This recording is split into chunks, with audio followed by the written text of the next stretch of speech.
Are you looking for to turn on or use live photo on TikTok? Then you're on the right video.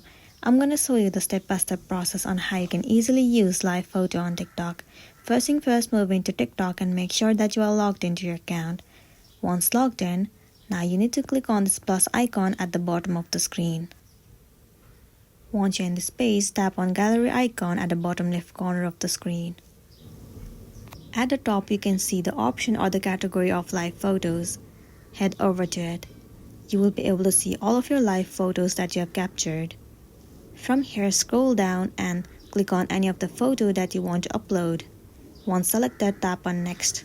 Once the photo has been uploaded in this page, you can see that the picture is not on live photo. In order to turn on, you have to click on this icon.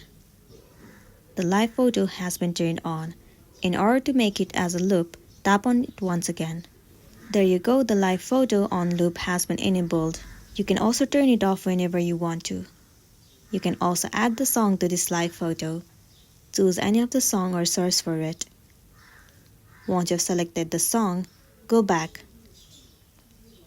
If you're ready to post, tap on next. Now in the preview section, you can see that the video will be uploaded in this way. Tap on post once you're ready, and then your live photo will be posted on TikTok. So that's the end of the video. If this video helped you, give it a like and check out our next tutorial. Thank you.